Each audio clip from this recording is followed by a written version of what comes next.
ইরানে হামলার প্রথম দিনে নিহত হয়েছেন দেশের সর্বোচ্চ নেতা আয়াতুল্লাহ আলী খামেনি। রবিবার সকালে তার মৃত্যুর খবর নিশ্চিত করে রাষ্ট্রীয় গণমাধ্যম। এই ঘোষণার পর যেন ভারী হয়ে উঠেছে ইরানের আকাশ বাতাস। ইরানের বুকে নেমে এসেছে যেন কারবালার সুখ।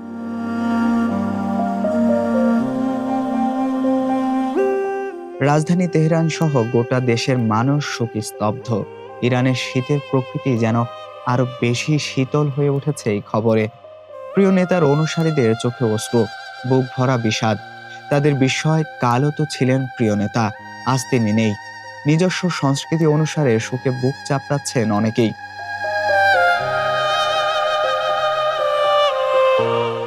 কেউ কাছে, কেউ শোক প্রকাশ করছে, আবার কেউ হত্যার বদলা নেওয়ার শপথ নিচ্ছে।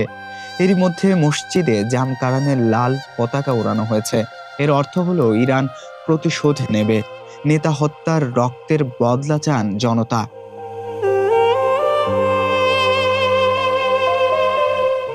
জানা গেছে, ইরান কোনো দেশ বা গোষ্ঠীর বিরুদ্ধে আনুষ্ঠানিক যুদ্ধ ঘোষণা কিংবা অভিযান চালানোর আগে সর্বোচ্চ নেতার নির্দেশে জামকারান মসজিদের চূড়ায় লাল পতাকা ওড়ায়।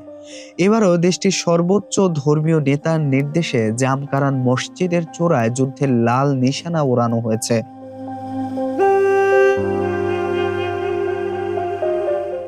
ইরানের সামরিক বাহিনী ঘোষণা দিয়েছে, শত্রুর বিরুদ্ধে ইতিহাসের সবচেয়ে বড় হামলা চালানো হবে। এরই মধ্যে ইসরায়েল এবং মধ্যপ্রাচ্যের বিভিন্ন আরব দেশে থাকা মার্কিন সামরিক ঘাঁটিগুলোকে লক্ষ্য করে হামলা জোরদার করেছে ইরান। পাল্টা হামলা চালাচ্ছে আমেরিকা, ইসরায়েলও। ফলে পুরো অঞ্চলে তৈরি হয়েছে চরম অনিশ্চয়তা। কুমার সপ্তর্ষি রায়, দৈনিক মানবকণ্ঠ, ঢাকা।